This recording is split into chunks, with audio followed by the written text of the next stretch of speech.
오늘은 대림절 두 번째 주일입니다. 대림절은요, 대강절이라고 부르기도 하고 또 강림절이라고 부르기도 합니다. 예수님께서 태어나신 성탄절 4주 전부터 성도들이 함께 예수님 태어나신 그 성탄절을 기다리는 그런 절기이기도 하고, 또 우리 주님께서 하늘로 승천하시면서 내가 다시 꼭 오리라 라고 약속하신 그 재림을 기다리는 그런 절기이기도 합니다.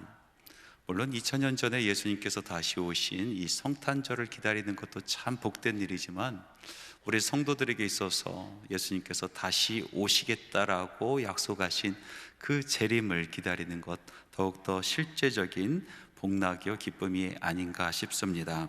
그래서 많은 개혁교회 교회들이 이 대림절을 지나면서 예수님께서 다시 오실 재림을 소망하기도 하는 것이죠. 예수님이 다시 오실 그날을 소망하고 기다리는 사람들이 있는가 하면 대부분 사람들은 관심이 없습니다. 그리고 어떤 사람들은 예수님이 다시 오시는 것을 너무나 싫어하고 방해하기도 하는 것입니다. 사랑하는 성도 여러분, 우리는 주님께서 다시 오시는 이 재림을 기다리는 사람들입니다. 그것이 성도인 것입니다. 자다가 깰 때입니다. 예수님께서 오십니다. 그러면 우리 성도들이 어떻게 이 재림의 때를 맞이하고 예수님을 기다려야 될까요? 흰옷으로 갈아입고 산으로 올라가서 하늘만 바라보고 있어야 되는 걸까요? 아니면은 하고 있었던 모든 일 정리하고 성경책 하나 끼고 산속으로 들어가서 성경 말씀만 봐야 될까요? 예수님께서 이 땅에 다시 오실 것이라고 약속하시면서 우리에게 귀한 말씀을 주셨습니다. 오늘 읽은 말씀입니다. 부활하시고 40일 동안 제자들과 함께 계시다가 이제 하늘로 승천하시면서 마지막으로 제자들을 모으셨습니다. 그리고 기다리는 사람들, 제자들에게 마지막 당부의 말씀을 해주시고 계시는 것입니다. 이 말씀을 보면은 예수님이 재림하시는 그날을 사모하며 기도하는 우리 성도들이 어떻게 살아가야 될까에 대한 예수님의 바람, 그리고 예수님의 권면이 있습니다. 이 말씀을 통해서 오늘날 우리의 삶이 어떠한가 돌이켜보는 그런 시간이 되기를 바랍니다. 제자들이 다 모였을 때에 제자들이 예수님께 이렇게 물어봅니다. 주께서 이스라엘 나라를 회복하심이 이때니까. 제자들은 때가 참 궁금했었던 거예요. 예수님께서 다시 오신다라고 말씀하셨는데 그때가 언제인지 너무나 궁금합니다. 그때가 되어서 이 나라가 회복되고 이 예루살렘이 회복될 줄 믿는데 그때가 언제입니까? 이때입니까? 이때입니까? 물어보는 겁니다. 그런데 그때를 말씀하지 아니하시고 예수님은 다른 대답을 하신단 말이죠. 사도행전 1장 7절 말씀이 예수님의 대답입니다. 이르시되 때와 시기는 아버지께서 자기의 권한에 두셨으니 너희가 알 바 아니요. 그것은 제자들에게 알 바가 아니다라는 것입니다. 그 때와 시는 하나님의 권한에 두었으니 하나님의 권위를 인정하고 그것에 큰 관심을 두지 말라라고 말씀하십니다. 그것은 너희들이 알 바가 아니다. 그 대신 너희들이 알 바가 있는데 그것은 너희들이 이 시기를 어떻게 살아가야 되는가를 알아야 되는 것이다 라고 말씀하시는 것입니다. 여러분, 사람이 성숙했다라는 증거로 우리는 무엇을 찾을 수 있습니까? 사람이 좀 철이 들어서 이제 사람 구실을 할 수 있겠다라고 보여지는 그때는 언제일까요? 그것은 바로 자기 자신이 모른다라는 것을 깨달을 때입니다. 자기 자신은 아무것도 알지 못한다라는 것을 깨달을 때 나는 내가 할 수 있는 일이 없구나라는 것을 알아차렸을 때가 비로소 철든 거예요. 그 뒤로부터 사람 구실하며 살아가는 것 아니겠습니까? 고대 철학자 중에서 탈레스란 사람이 있습니다. 이 탈레스가 한 중요한 이야기가 있습니다. 그것은 뭐냐면 가장 귀한 삶은 모른다는 것을 아는 것이다. 가장 귀한 삶은 모른다는 것을 아는 것이다 라는 말을 남겼죠. 이 말이 그 후대의 철학자들에게 많은 영향을 미쳤습니다. 많은 철학자들이 이 말을 붙들고 이 뜻이 무엇인지 헤아리려고 했습니다. 그 중에 대표적인 사람이 소크라테스라는 사람입니다. 이 소크라테스는 털레스의 이 말, 가장 귀한 알면 모른다는 것을 아는 것이다 라는 이 말, 이 화두를 붙들고 사색하고 구체적으로 풀어내기 시작합니다. 그리고 결론을 짓습니다. 그 결론의 말이 내 자신을 알라였습니다. 그것은 너의 한계를 알라라는 뜻입니다. 자기를 아는 것, 자기의 한계를 아는 것, 자기 지식의 한계를 아는 것, 그것이 삶의 기초이자 궁극적인 목표라는 것입니다. 믿음의 세계도 그렇습니다. 알면 알수록 모르는 것이 믿음의 세계입니다. 우리가 예수 처음 믿고 하나님의 사랑을 듬뿍 받았을 때에 하나님께서 나만 사랑하는 것 같아요. 하나님께서 나에게만 말씀하시는 것 같아요. 나만 하나님께서 주시는 신비의 세계를 체험하는 것 같이 느낀단 말입니다. 그런데 말씀을 읽고 이 믿음의 길을 걸어가면서 신비의 체험을 하기 시작하면서부터 깨달아지는 것이 있어요. 점점 분명해진 것이 있어요. 그것은 뭐냐면, 내가 아는 것이었구나. 내가 그 하나님의 넓으심, 그 하나님의 깊으심, 그 하나님의 한량 없으심을 눈꼽만치도 깨닫지 못하겠구나라는 것을 알기 시작하는 겁니다. 제가 오래전 사역했었던 교회에 중년의 부부가 등록을 했습니다. 겉모습으로 봤을 때 신앙이 깊어 보이신 분들이었습니다. 모태신앙이었습니다.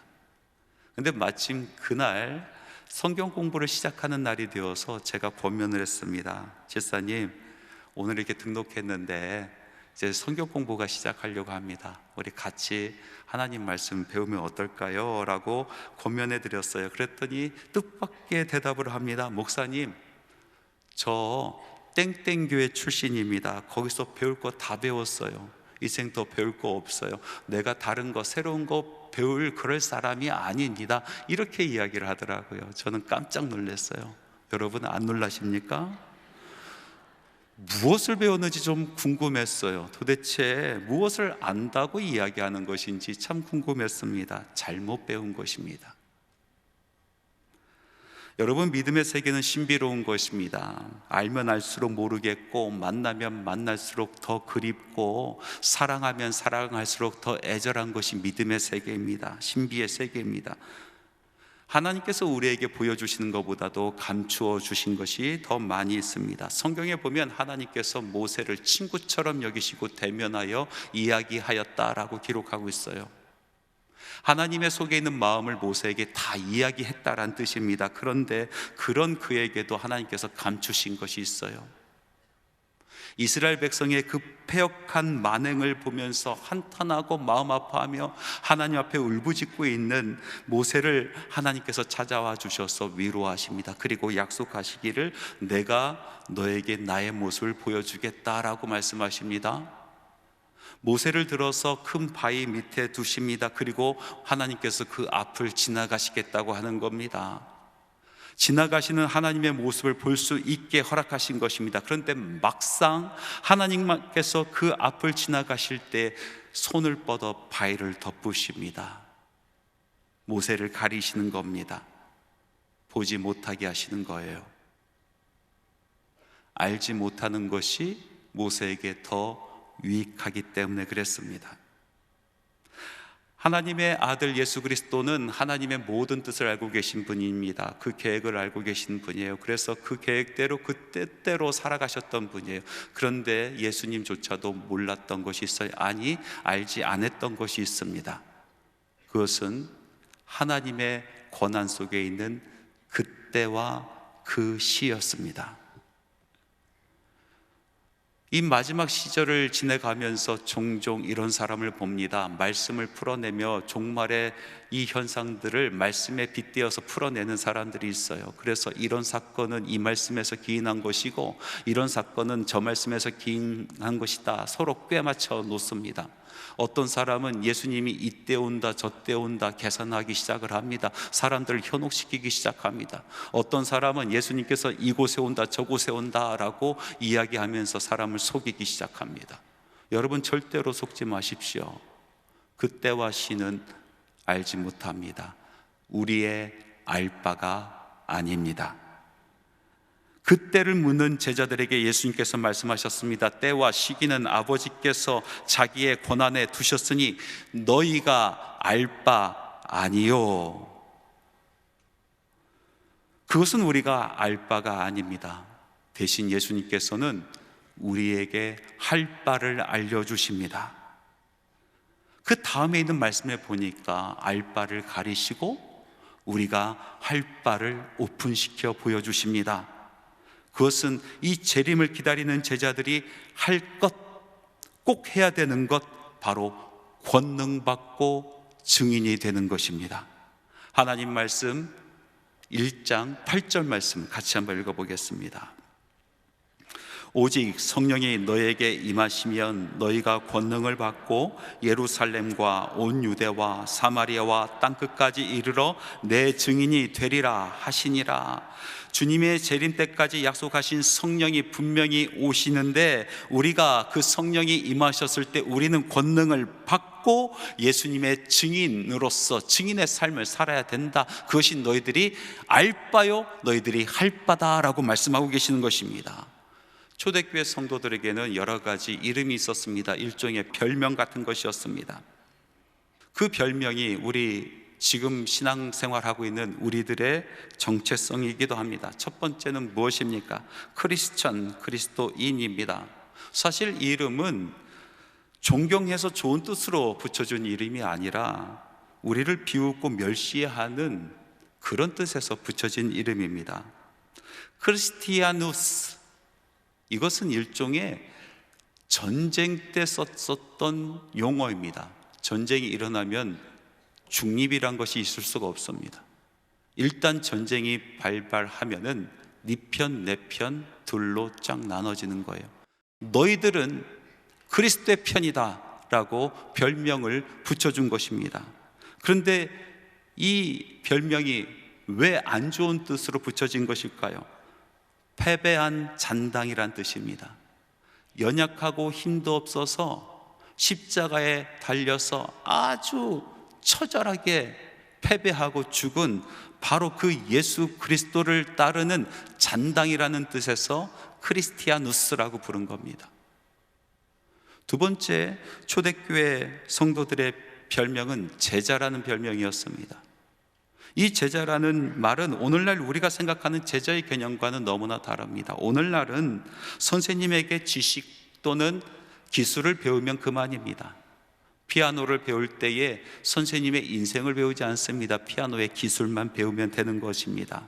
그러나 이 당시에 제자가 된다는 것은 선생님의 모든 것을 배운다라는 것입니다.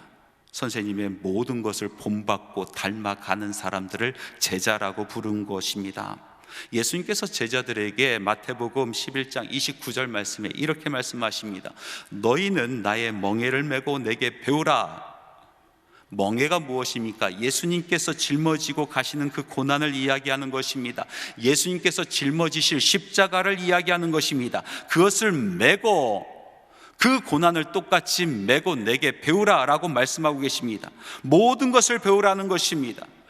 예수님의 고난을 짊어지고 예수님의 십자가를 짊어지고 예수님을 배워서 사람들로 하여금 우리의 모습을 보면서 예수의 모습을 보게 하고 우리의 삶을 보면서 예수의 삶을 보게 하고 우리의 죽음을 보면서 예수 그리스도의 죽음을 보게 하는 것, 바로 그것이 제자 증인된 삶인 것입니다.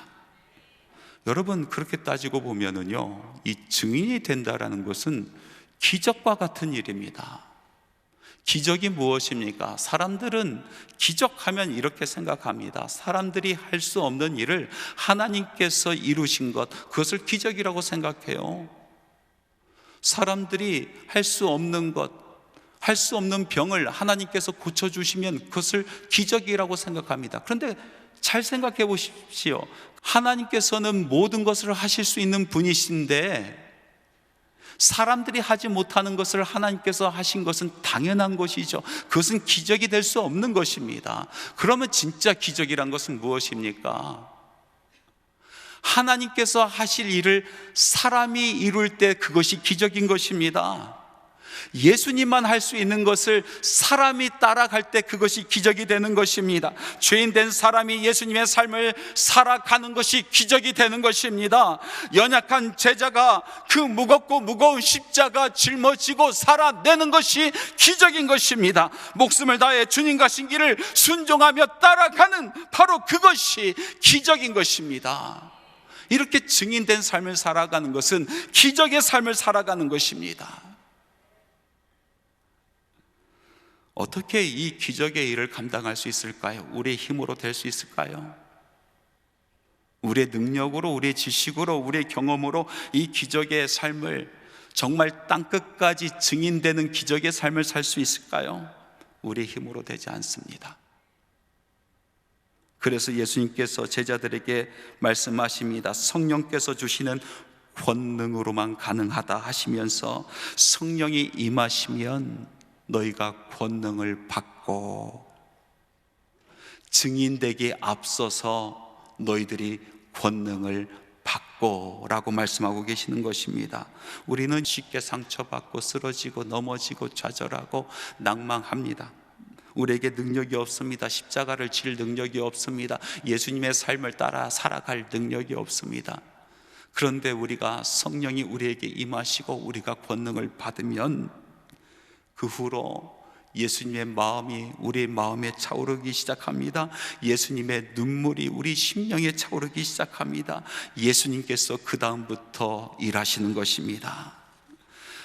사망 권세를 이기신 예수님, 열면 닫을 자가 없고 닫으면 열 자가 없으신 분, 이기고 또 이기고 최후 승리까지 뽑으신 칼을 결코 다시 꽂지 아니하시는 바로 우리 예수님께서 우리의 삶 가운데, 우리 사역 가운데 일하시기 시작하시는 것입니다. 예수 권능 내 권능, 예수 권능 내 권능, 복음의 일꾼은 그 권능으로 살아가는 것입니다. 살아내는 것입니다.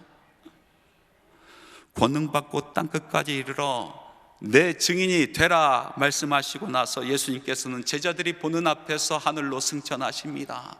흰 옷 입고 하늘로 승천하시는데 구름 위로 넘어가십니다. 구름이 예수님을 가리었는데 제자들은 하염없이 예수님만 바라봅니다. 예수님 언제 오실까? 하염없이 예수님만 바라봅니다. 그때 마지막으로 예수님께서 제자들에게 하신 말씀이 있습니다. 무엇을 걱정하느냐? 약속한 대로 내가 반드시 돌아온다. 그러니 하늘만 쳐다보고 있지 마라. 내 삶의 현장으로 달려가서 예루살렘과 온 유대와 사마리아와 땅끝까지 이르러 내 증인이 되라. 왜 하늘만 바라보느냐? 너에게 맡긴 그 땅끝으로 달려가라 말씀하시는 것입니다. 예수님께서 예루살렘에서 사역을 마치시고 두로라는 곳으로 가셨습니다. 얼마나 많은 사역이 있었던지 예수님께서 지치셨던 것 같아요. 무척 피곤하셨던 것 같습니다. 그래서 한 집을 빌려서 그곳에서 아무도 모르게 조용히 휴식을 취하고 계시는데 예수님의 이 고요한 휴식을 깬 한 여인이 있었습니다. 헬라 사람이었습니다. 수로보니게 여인이었습니다. 이 수로보니게 여인에게는 한 딸이 있었는데 그 딸이 지독하게 귀신 들린 딸이었어요. 그 딸을 고치려고 백방으로 노력했는데 아무런 효험이 없습니다. 절망 가운데 있었습니다. 희망을 보지 못하고 있었습니다. 그때 들린 복음의 소식이 있었어요. 예수님께서 두로 지방에 오신다라는 복음의 소식이었습니다. 기쁜 소식이었습니다. 이 여인은 자기 딸을 안고 예수님에게 달려갑니다. 그리고 딸을 고쳐달라고 간청을 합니다. 그런데 이 불쌍한 여인과 이 딸을 보시고 예수님께서 하시는 말씀 너무나 작았습니다. 작았다 못해 가혹하기까지 합니다. 자녀로 먼저 배불리 먹게 할지니 자녀의 떡을 취하여 개들에게 던짐이 마땅치 아니하니라. 예수님께서 그 불쌍한 여인과 그 자녀를 보시고 개에 빗대서 모욕을 주고 창피하게 만들어 버립니다. 이 모멸을 겪고 수치를 겪은 여인은 포기하지 않습니다. 그리고 예수님에게 다가가 다시 말씀드립니다. 맞습니다. 맞습니다. 예수님, 저는 개와 같은 존재입니다. 예수님, 저는 개처럼 살았어요. 그런데 예수님, 상 아래 개들도 아이들이 먹던 부스러기 먹지 않습니까? 저는 개 같은 인생을 살았지만은 상 아래 개들도 부스러기 먹지 않습니까? 그 부스러기 은혜라도 주십시오. 그렇게 매달리는 거예요. 그래서 예수님께서 그 믿음을 보시고 그 여인의 간청을 들어주셔서 그 사랑하는 딸의 귀신 들린 병을 낫게 해 주십니다. 많은 성사학자들이 이 말씀을 해석하면서 여인의 믿음과 간청하는 기도, 그 끈질긴 기도에 초점을 맞춥니다. 이 예수님을 향한 여인의 이 믿음, 이 끈질긴 믿음, 이 믿음이 예수님을 이겼다라는 거예요. 그리고 주님 앞에 나가서 간청할 때는 끊임없이 포기하지 말라라고 그렇게 가르침을 주는 것 같습니다. 그런데 저는 말씀을 읽으면서 우리가 간과하고 있는 것이 하나 있구나라는 것을 깨달았습니다. 왜 끝까지 간청했습니까? 왜 모욕을 당하고 왜 수치를 당해도 그래도 포기하지 아니하고 예수님께 간청했습니까? 그것은 딸에 대한 모성애였습니다. 어머니로서의 책임감이었습니다. 마치 이 모든 것이 자기 탓인 양 그 모든 모욕을 자기가 뒤집어 쓰고 끝까지 예수님께 포기하지 않냐고 매달린 것입니다. 여러분, 이 모성애, 창조주의 책임감, 이것이 바로 우리 하나님의 속성 아니겠습니까? 우리 예수님께서 우리에게 보여준 예수님의 모습 아닙니까? 예수님을 따르는 우리 제자들은 바로 이 신성, 이 속성을 닮아가야 되는 것입니다. 예수님께서 우리에게 보여주신 것이 무엇입니까? 온갖 천대와 멸시, 수르보니게 여인이 당했던 개 취급보다 못한 대우를 받으면서도 우리를 포기하지 아니하였습니다. 죄덩어리인 나, 죄덩어리인 여러분, 죄덩어리인 이 세상의 그 모든 죄가 마치 당신의 탓인 것처럼 모든 더러운 것, 냄새나는 것, 그 오물을 다 뒤집어 쓰고 십자가 지고 올라가시면서 우리 하나님으로부터 버림을 받는 그 순간까지 우리를 포기하지 아니하시고 우리를 움켜잡고 우리를 구원해 주셨기 때문에 오늘 우리가 이 자리에 있는 줄 믿습니다. 마치 자신의 탓인 양 모든 것을 짊어지는 이 예수님의 모습, 그것이 마지막 때에 성도들이 가져야 될 모습인 줄 믿습니다. 여러분, 오늘날 이 나라를 보십시오. 하나님께서 맡겨주신 이 땅을 보십시오. 얼마나 추잡합니까? 얼마나 더럽습니까? 공이가 땅 위에 떨어진 것만 같습니다. 썩어가는 이 땅, 죽어가는 이 땅, 귀신 들려도 지독히 들린 이 땅, 폐역만 남아있는 이 땅, 하나님으로부터 고개를 돌린 이 땅, 이 땅을 바라봐야 되는 것입니다. 예수님께서 제자들에게 말씀하셨습니다. 왜 하늘만 쳐다보느냐? 왜 하늘만 쳐다보느냐? 너희가 가야 될 그 땅, 그 땅 끝을 너희들은 아느라라고 말씀하고 계시는 것입니다. 여러분, 이 땅을 하나님께서 우리에게 주셨습니다. 이 나라를 부여잡아야 되는 것입니다. 다른 사람 탓할 때가 아닙니다. 다른 사람들 때문에, 저 사람들 때문에, 이것 때문에, 저것 때문에 이야기할 때가 아니라 이것은 모두 나의 탓인 것처럼, 이 모든 일이 나의 탓인 것처럼 우리 하나님께서 맡기신 이 땅을 위에서 증인의 삶을 살아내지 못한 나의 탓인 것처럼 여기고 이 땅을 부여잡고 우리는 주님 앞에 나가야 될 줄로 믿습니다. 이 시간 우리가 함께 기도하기를 원합니다. 우리 온 교회가 기도하기를 원합니다. 주님, 내 나라, 내 민족 고쳐주옵소서. 내 나라, 내 민족 살려주옵소서. 주님께서 맡기신 이 마지막 이 땅에 우리가 이런 기도를 하나님 앞에 올려드리며 예수님의 증인으로서의 삶을 살아가야 될 줄 믿습니다. 사랑하는 성도 여러분, 말씀을 맺겠습니다. 우리들은 성도입니다. 예수님께서 다시 오실 그날을 기다리는 사람들입니다. 그날이 너무나 멀게 느껴지고 기다림이 너무나 힘이 들어도 우리 시간을 낭비하지 맙시다. 허송세월하지 맙시다. 예수님께서 다시 오십니다. 반드시 다시 오십니다. 그날까지 우리는 우리의 삶의 현장 이 땅 끝에 서서 이 땅을 품고 울며 기도합시다. 그날이 올 때까지 주께서 주신 성령의 능력으로 예수의 증인이 되는 기적과 같은 인생을 살아냅시다.